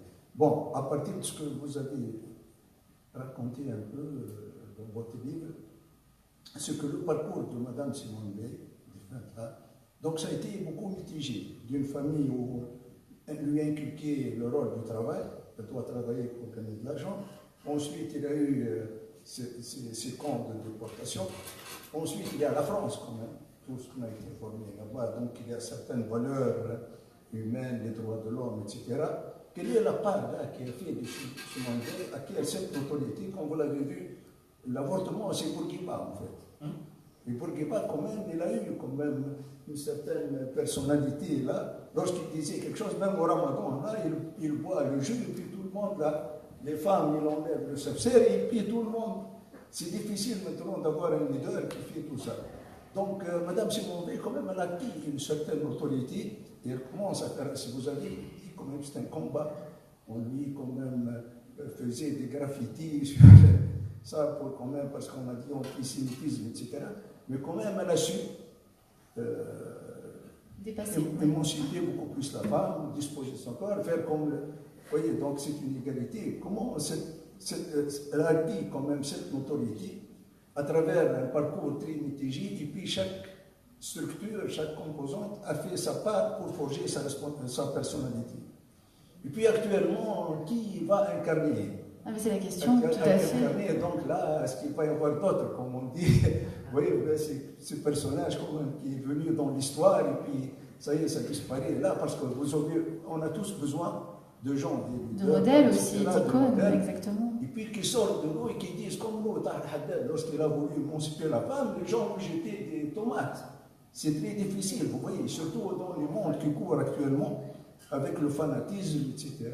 Et on ne sait plus à quel sens se vouer. C'est vrai. Il y a deux choses. Déjà, c'est que la vie politique dans le monde, et vous voyez avec Trump qui dirige quand même le monde avec des tweets, et vous voyez ici, ou même en Tunisie, vous parlez de la place des femmes, mais malheureusement, les hommes politiques, et peut-être les femmes politiques aussi, sont quand même très axés sur la communication. En France, n'en parlons pas. Donc elle n'était pas dans cette époque-là. C'est-à-dire que c'était une personne qui agissait. Je ne pense pas qu'elle avait des spin doctors qui réfléchissaient au tweet. Non, tu as eu cette chance, comme on le disait tout à l'heure, de ne pas être dans un parti. Voilà. Donc du coup, et je pense que Sarah va répondre à votre question, qui est capable d'être la prochaine Simone Veil, en tout cas avec un V. Pour l'instant, je pense que c'est une question à laquelle je ne pourrais pas répondre, mais effectivement, c'est un petit peu la question que tout le monde se pose. Et c'était une icône française, mais beaucoup disent aussi que c'était un petit peu la dernière icône française. Après elle, on ne voit pas actuellement. Ça a été pendant très longtemps la française préférée des Français. Alors, encore aujourd'hui, si on fait des sondages, même après son décès, quand on demande aux Françaises et aux Français qui est la personnalité féminine que vous préférez, elle arrive en tête. Donc je pense qu'elle va garder encore ce statut longtemps, puisque ça fait quand même plus de presque 50 ans qu'elle l'a. Mais c'est vrai que voilà, c'est à la fois les philosophes, les hommes et femmes politiques disent aussi que ce sera peut-être une autre génération. Voilà, ça va peut-être aussi sauter encore une génération, et ce sont peut-être les jeunes aujourd'hui, comme le disait Emmanuel Macron, cette inspiration pour la jeunesse, cette boussole, elle doit rester une boussole, elle doit rester quelqu'un comme ça qui nous guide chacun dans notre domaine en tout cas, pour agir plutôt concrètement que se démarquer en politique, ça c'est sûr. Ce qu'elle laissera probablement aussi comme souvenir, et ça la Tunisie le fait quand même depuis plusieurs années, c'est qu'il faut prendre des risques pour agir et pour la société. C'est ce qu'elle a fait à un moment. Elle a été peut-être même, il y a certains observateurs qui disent qu'elle a peut-être été, non pas contre ses convictions, mais en tout cas, elle a dépassé certainement des réticences parce qu'il y avait un intérêt commun. Et c'est vrai que la Tunisie, vous disiez par rapport aux femmes qui ont défilé dans la rue, ou le fait que la révolution se soit faite et que ça ne se soit pas déconstruit après, les avancées qui sont en train d'être proposées en ce moment. Je pense qu'il y a des gens qui pensent avant tout à l'intérêt commun. Ce n'est pas tous les Tunisiens, ce n'est pas tous les Français, mais heureusement qu'il y a des gens qui sont là pour être... Parce qu'on est dans le milieu universitaire et nous formons. On s'est formé un ingénieur, on s'est formé un médecin, un avocat, on s'est formé, etc. Mais est-ce qu'on peut, avec ce parcours-là, où il y a différentes structures, mais ces différentes composantes, c'est la société française. Donc, il y a la société civile, il y a l'école, il y a, donc, comme vous dites, la bibliothèque. Est-ce qu'on peut dire que ces structures-là peuvent former des Simone Veil? Vous voyez, parce que bon, il y a certaines structures qui ont disparu, heureusement, les déportations et tout, qui ont peut-être marqué cette fille-là. Oui, c'est vrai que les modèles. Il y a d'autres qui existent. Oui, bien sûr, le fait d'en parler aussi rappelle d'avoir ces combats en tête. Mais comme vous le disiez, l'école, il y a des professeurs, il y a des structures aussi dans la société française qui font que des personnalités comme ça peuvent se démarquer. Mais après, c'est vraiment un petit peu le hasard du destin, puisque comme on le rappelait tout à l'heure dans son destin, elle aurait pu aussi rester dans l'ombre, mais finalement, c'est son caractère à la base, ce caractère rebelle qu'elle avait. Et puis les aléas de la vie, les coïncidences ou pas, les petits clins d'œil du destin qui ont fait qu'elle est devenue ce qu'elle était, mais c'est à ça que tient un destin et c'est bien le plus grand mystère. Est-ce que... L'époque aussi. L'époque, oui. L'époque, parce qu'il n'y avait pas autant de femmes en politique, ce qui n'est plus le cas aujourd'hui. Bien sûr, c'était encore plus difficile. Donc, Hein.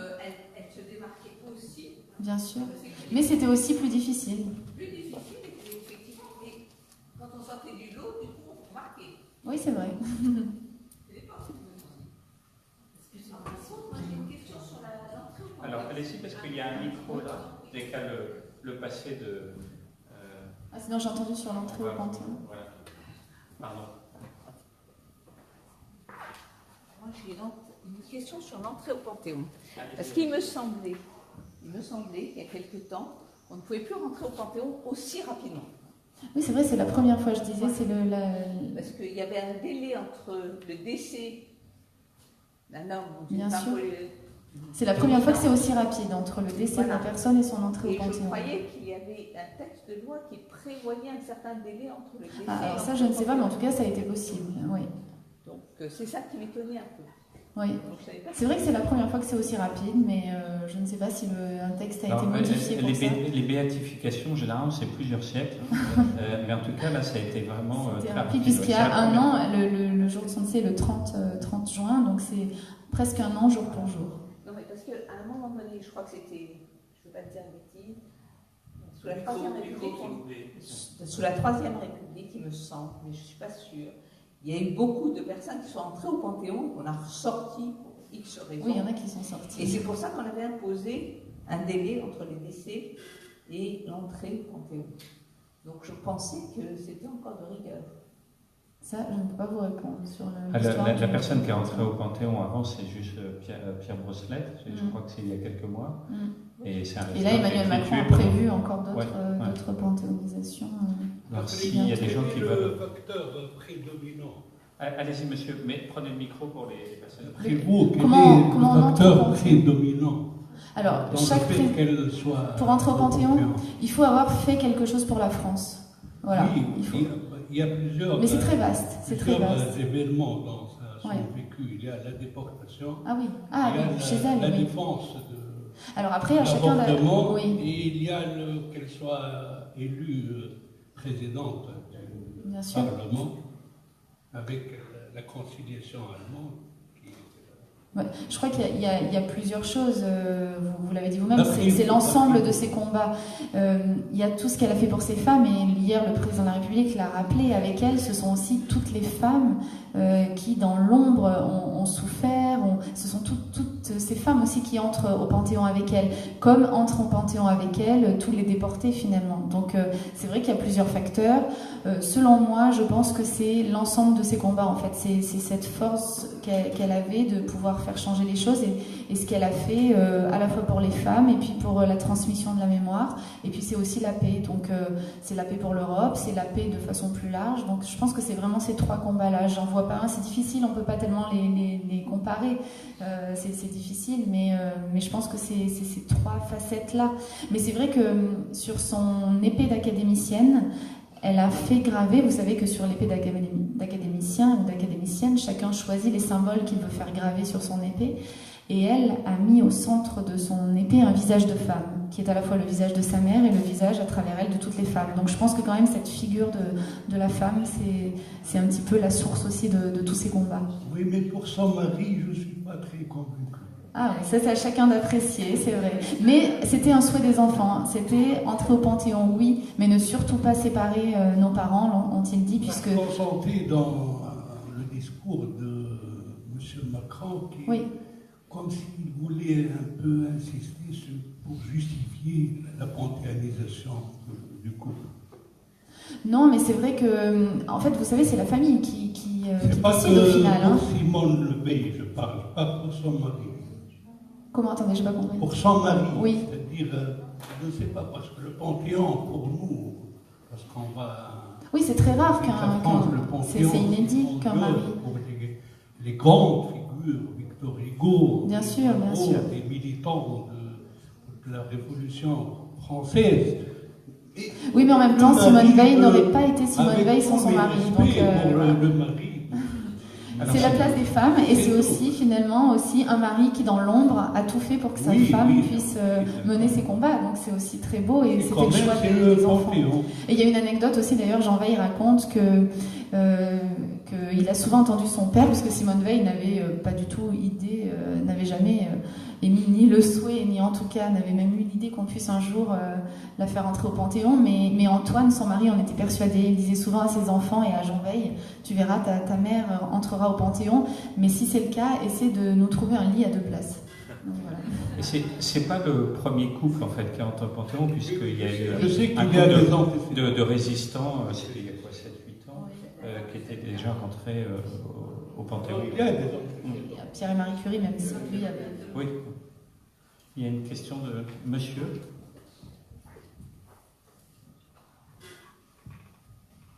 Merci. En fait, j'ai 3 questions. La première question, quelle est la phase, selon vous, selon votre livre, quelle est la phase le plus fondateur de l'histoire de Simone Veil? Est-ce que la phase de déportation ou la phase de combat politique et tout ça pour les droits des femmes? Ma deuxième question. Tu veux que je réponde à mesure peut-être? Non, c'est mieux à mesure. D'accord. Ma deuxième question, selon vous et selon l'entourage de Mme Simone Veil, quel est les vrais regrets de Mme Simone Veil? Est-ce qu'il y a des vrais regrets pour la liberté des femmes ou il y a des regrets de Simone Veil?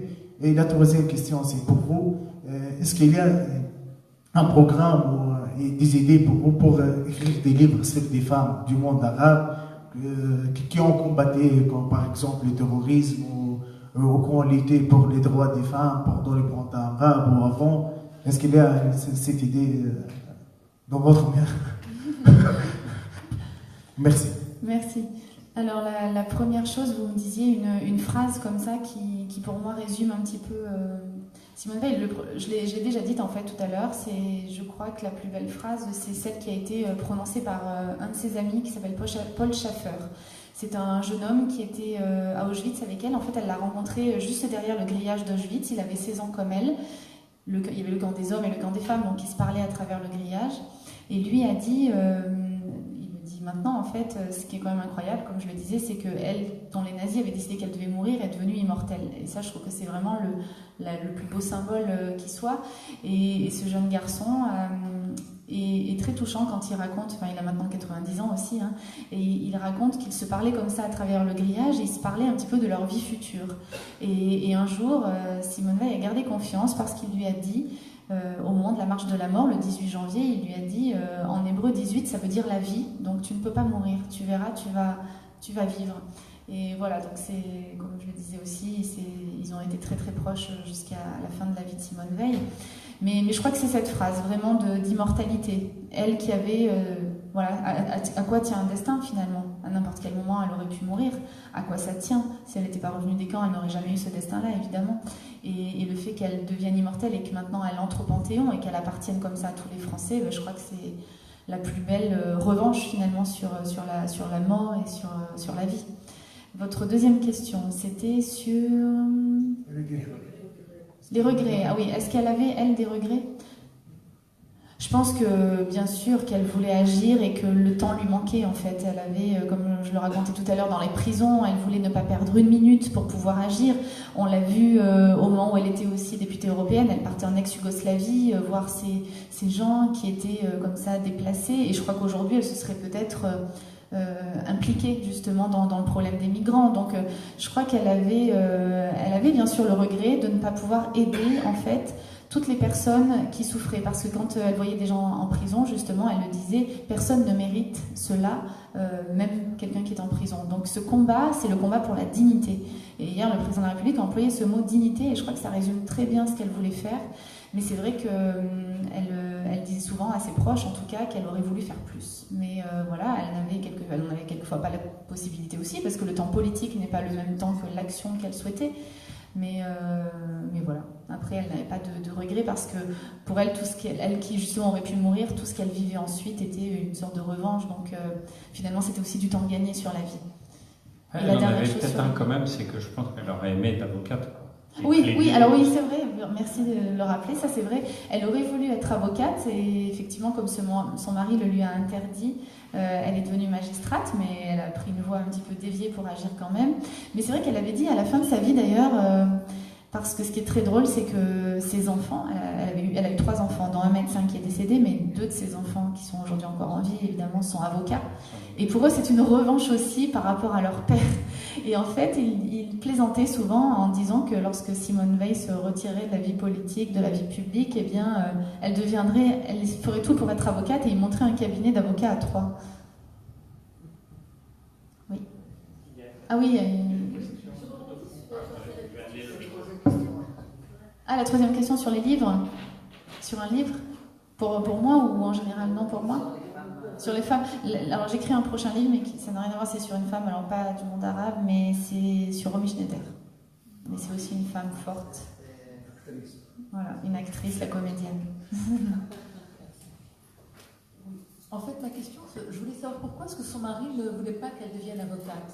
Alors parce que, en fait, je pense que c'était tout simplement, il ne voulait pas qu'elle travaille, en fait, au départ. C'était ne pas travailler parce que lui, on est quand même dans la France des années 50, et lui ne comprenait pas, en fait, il était quand même assez macho, on va dire, entre guillemets, pour l'époque, comme beaucoup d'hommes de son époque. Il ne voyait pas pourquoi sa femme voulait travailler, et il considérait qu'il avait assez d'argent pour faire vivre toute la famille, ils avaient 3 enfants.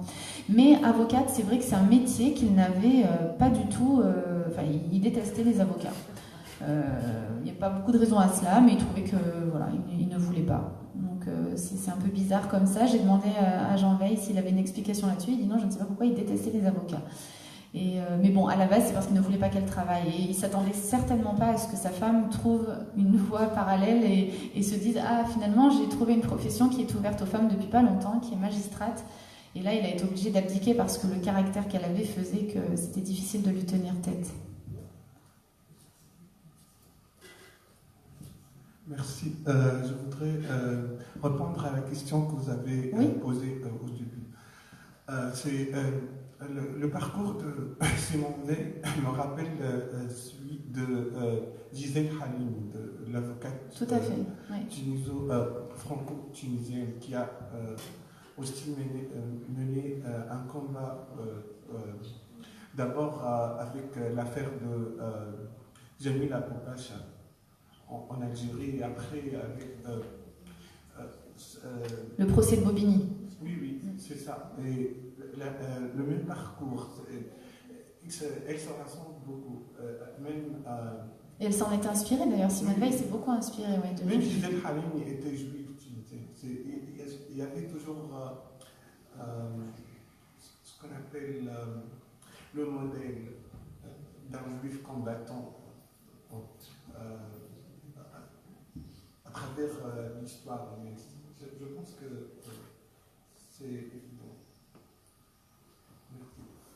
Oui, c'est vrai. C'est vrai que Gisèle Halimi a été une figure très forte pour Simone Veil parce que, vous le rappeliez, on n'en a pas parlé, son combat pour les prisons, il passe aussi par l'Algérie. Elle a mené des missions en Algérie, elle a tout fait pour que des femmes puissent être rapatriées en France et purgent leur peine dans les prisons françaises pour qu'elles soient dans des conditions un petit peu mieux à ce moment-là. Mais Gisèle Halimi, c'est aussi, avant tout, comme vous le disiez, l'avocate qui défendait une jeune fille, Anne-Marie Le Chevalier, au procès de Bobigny. On est en 1972, et elle défend une jeune femme qui s'est faite avorter et qui est, qui est poursuivie pour cela et qui est condamnée, qui va échapper justement à la condamnation de la prison. Mais c'est une figure, elle s'en est beaucoup inspirée, elle l'a beaucoup rencontrée avant de porter son projet de loi. C'est vrai qu'elle l'a beaucoup vue, elle s'en est beaucoup inspirée, elle l'a beaucoup écoutée. Bonsoir. Vous avez parlé tout à l'heure que Simone Veil a participé, est entrée dans le domaine politique, autant qu'écrivaine aussi, philosophe, tout ce que vous voulez. À cette époque, il y avait Jean-Paul Sartre, Simone de Beauvoir, Albert Camus. Quelle était la relation entre Simone Veil et ces deux écrivains ou philosophes? Je voulais savoir si Simone Veil était une femme de gauche ou simplement progressiste, ou c'est une femme de centre, c'est-à-dire entre les deux. Troisième question, si vous voulez ne pas répondre, bien sûr, quelle était sa position et sa vision concernant le conflit du Moyen-Orient? Merci. Oui, c'est trois questions intéressantes. Tout d'abord, sur les écrivains, c'est vrai qu'elle n'avait pas de relation ni amicale, ni spéciale avec ces écrivains-là, mais c'est quelqu'un qui aimait beaucoup effectivement la littérature. Elle s'en inspirait beaucoup, elle passait beaucoup de temps à lire. Elle venait, comme je le racontais au début, d'une famille très érudite, qui lisait énormément. Et lorsqu'elle entre à l'Académie française, elle en est très fière parce qu'elle va occuper le fauteuil de Racine, qui est l'auteur préféré de son père. Donc les livres ont vraiment jalonné sa vie. À Auschwitz, elle souffre beaucoup de ne pas avoir de livres, et comme on le racontait, elle va tout faire pour que les femmes aient accès aux livres en prison, à la lecture, à l'éducation, parce que l'éducation et l'émancipation passent aussi par la littérature et par ces récits-là. Mais elle n'avait pas de relation directe comme ça avec des écrivains, tout simplement parce qu'elle n'en avait pas le temps, prise par ses combats. Elle avait des amis plutôt effectivement dans la politique ou autre, mais elle aimait se retrouver plutôt avec son mari et écouter de la musique classique lorsqu'elle en avait le temps. Et consacrer un peu de temps à ses enfants aussi, qui ont grandi sans beaucoup la voir. Votre deuxième question était sur est-elle de gauche, est-elle de droite, est-elle progressiste, etc. Comme on le disait tout à l'heure, c'est vrai qu'elle était assez conservatrice dans ce... Voilà, exactement. Elle est rentrée dans le combat politique en 79 vraiment, en se frottant comme ça au suffrage avec les élections européennes. Et là, elle est sous les couleurs de l'UDF, de Valéry Giscard d'Estaing. Mais c'est vrai qu'aujourd'hui, on dit plutôt qu'elle est au centre. Voilà, elle est ni vraiment de gauche ni vraiment de droite. Peut-être est-elle et de gauche et de droite, justement, et c'est ce qui fait qu'elle rassemble les Français aujourd'hui. Mais elle n'a pas voulu entrer dans un parti parce que, comme on le disait, elle ne l'aurait pas supporté. Elle a essayé d'entrer à un moment, d'être dans le parti avec François Bayrou, mais ça s'est très mal terminé. Donc, je crois qu'elle a pris sa carte, elle a dû rester une semaine. Mais voilà. Mais ses idées, c'est vrai qu'elle agissait sans appartenir vraiment à une couleur politique. Je pense qu'elle piochait un peu à gauche, un peu à droite, et aujourd'hui on dit qu'elle est au centre. Elle était en marche, mais avec 30 ans d'avance. C'est ça. Et pardon, votre dernière question. Sa vision et sa concept vis-à-vis du conflit du Moyen-Orient. Oui, alors sur le conflit du Moyen-Orient, je ne sais pas si tu veux répondre avec moi, c'est pas que c'est compliqué du tout, mais alors il faut savoir qu'elle est, comme je le disais tout à l'heure, elle est d'une famille juive mais laïque. Et ça, donc c'est très important parce que son mari aussi venait d'une famille juive mais laïque comme elle. Et c'est quelque chose d'important parce que même quand elle est petite, il y a une de ses cousines qui l'emmène à la synagogue à l'âge de 8 ans. Et ses parents sont dans une colère noire parce qu'elle est allée à la synagogue. Donc pour eux, voilà, ce sont des valeurs. Mais voilà, elle ne prendra jamais parti vraiment. Elle a un fils qui est parti un moment en Israël dans un kibbutz. Elle est allée le voir. Elle n'a jamais voulu juger ni son parcours, ni ses errances. C'est quelqu'un qui, son fils, réfléchissait et voulait tenter, faire des expériences. Il est rentré après. Mais elle s'est déplacée plusieurs fois au Proche-Orient. Mais c'était à chaque fois pour la transmission de la mémoire. Elle s'est rendue au mémorial de Yad Vashem, mais c'était jamais empreint d'une quelconque, disons... En fait, elle ne s'est jamais positionnée par rapport au conflit israélo-palestinien. Je pense qu'en fait, c'était... comme elle est rebelle d'une certaine façon sur pas mal de choses, je crois qu'elle ne veut pas être tenue par une religion, en fait, tout simplement. C'est-à-dire que ce côté laïque aussi, c'est sa liberté pour elle-même.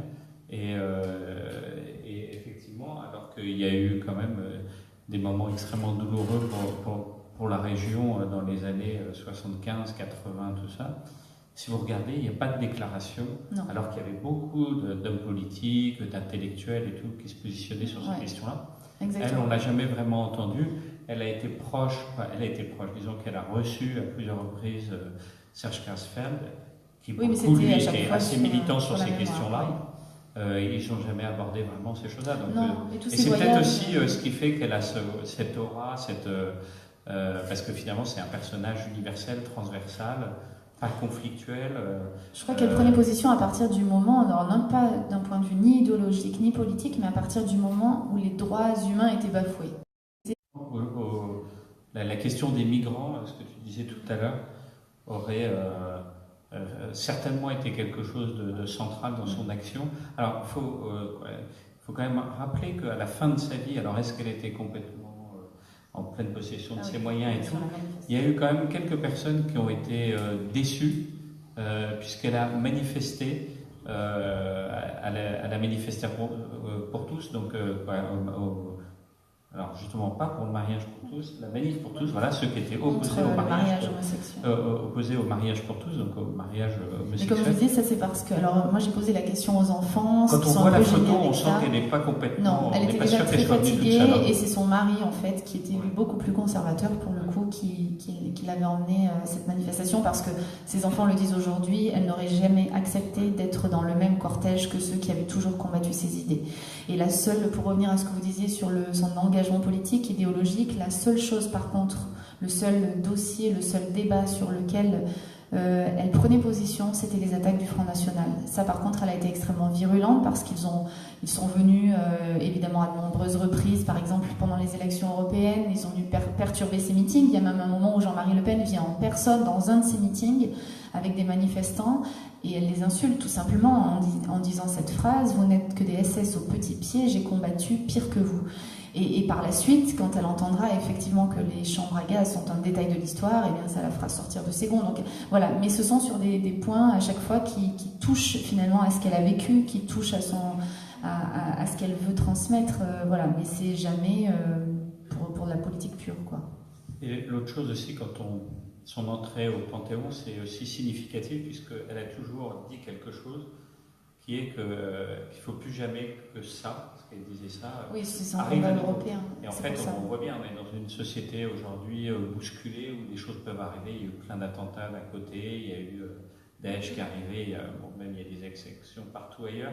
Et je pense que ce qu'il faudra retenir aussi de son message, c'est qu'il faut rester très vigilant de la façon dont on vit avec le monde, parce que le pire peut peut-être encore revenir. C'est ce que je disais tout à l'heure sur la jeunesse. Et malheureusement, c'est ce qu'il faut aussi retenir de son message, d'une certaine façon, c'est que le pire est derrière nous, certes, mais est-ce que à un moment ça ne peut pas revenir, hein? Tu parlais de la Yougoslavie. Oui, mais c'est vrai que quand pour les élections européennes, elle a choisi de s'adresser vraiment à la jeunesse. On le voit dans ses meetings, elle va voir des jeunes pour leur dire ça, effectivement, que ce qu'elle a vécu, elle ne se reproduise jamais, parce qu'elle avait quand même, je l'ai relu encore dans des interviews là avant-hier, cette peur qu'une troisième guerre mondiale puisse arriver. C'était quelque chose vraiment dont le spectre l'effrayait. Voilà, on a fini avec les questions ou... Allez, monsieur, une dernière, et puis après on... À travers ce que vous avez tracé comme biographie là, on voit que la disparition de Mme Simone Veil a laissé des orphelins. Il n'y a plus quelqu'un qui va combattre tous les ouvriers. Pourquoi on ne pense pas à créer une fondation Simone Veil pour véhiculer encore et perpétuer ces idées-là? C'est une bonne idée. Et puis quand même, le combat continuera. Au lieu de, c'est vrai, on cherche ce qu'il va y avoir là. Ça se fera peut-être. Hein, on commence à faire ça et peut-être Oui, après, il y a des hommes, des femmes qui, comme on disait, chacun dans son domaine, portent ces valeurs-là et va les perpétuer à sa façon dans plusieurs domaines. Voilà, mais oui, pourquoi pas, bien sûr. Mais le fait d'en parler, le fait de continuer, les prochaines générations aussi, qui sans doute s'intéresseront à ce qu'elle a fait et continueront à transmettre, surtout, ça va comme ça semer des graines un peu partout, et puis dans plusieurs pays, comme on le disait. Voilà, comme ça, on ne va pas essayer la rentrée dans le panthéon de Mme Simone, mais quand même, ça va être un début. Exactement, tout à fait. C'est comme ça qu'elle aurait sans doute. Les gens qui croient en la valeur, surtout que vous avez dit le spectre, ça guette tout le monde. Donc on est là, on dit merci, il y a quelqu'un qui peut, comme le type qui rentre avec. Oui, parce qu'elle le disait elle-même, rien n'est jamais acquis. Rien n'est jamais acquis, oui. Donc pourquoi ne pas aussi s'occuper de cette jeunesse, inculquer cette jeunesse certaines valeurs. Et là, quand même, on sera un peu confiant que le monde, quand même, va y avoir quand même une certaine majorité de gens qui sont imbus de valeurs, de droits de l'homme, etc. Et puis là, qui vont traîner. Oui, mais rien que la cérémonie d'hier, par exemple en France, c'est quelque chose qui a beaucoup marqué, parce que dans la jeune génération, il y a beaucoup de jeunes Françaises et de jeunes Français qui ne connaissent pas, qui ne savent pas qui est Simone Veil. Et hier, il y a énormément de parents qui ont emmené leurs enfants sur le cortège, qui ont expliqué, voilà, donc c'est aussi un travail vraiment de transmission, comme on le disait. Et ces grands événements-là permettent aussi ça. Voilà. Allez-y. C'est pas une question, en fait, c'est une réflexion un peu personnelle. On a tendance en Tunisie à faire un peu le parallélisme entre les dates concomitantes de dépénalisation de l'IVG, donc ça s'est produit à une année d'intervalle. Mais je pense que la différence majeure, c'est que dans notre contexte, ça n'aurait pas pu être fait plus tard. Je pense que dans le contexte tunisien, ça n'aurait pas pu être dépénalisé si Bourguiba ne l'avait pas fait en 73. J'ai l'intime conviction que ça n'aurait pas pu être fait plus tard. Alors que Simone Veil, si elle ne l'avait pas fait en 74, je pense que ça se serait fait un peu plus tard. Voilà, c'est juste une...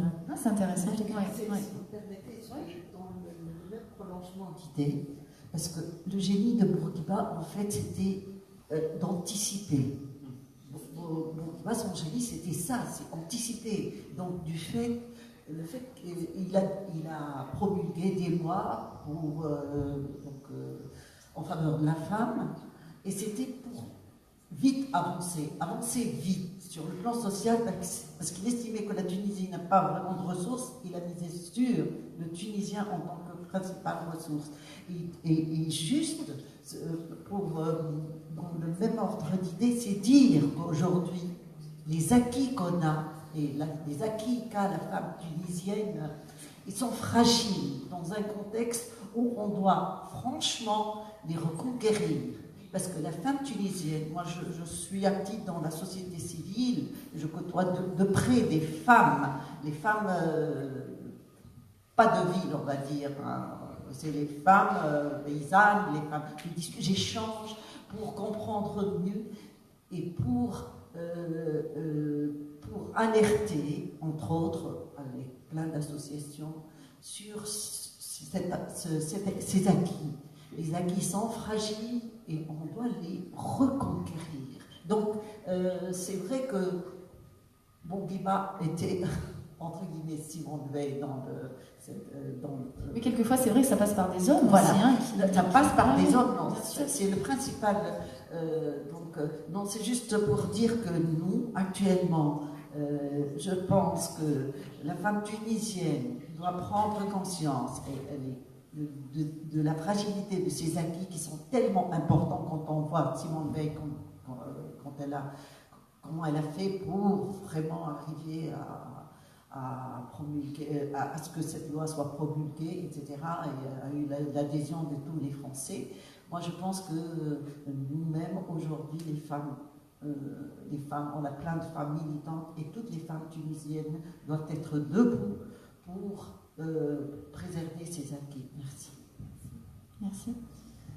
Et bien, à très bientôt pour une prochaine conférence. J'espère que ça vous a intéressé et merci beaucoup en tout cas pour l'échange. Merci beaucoup.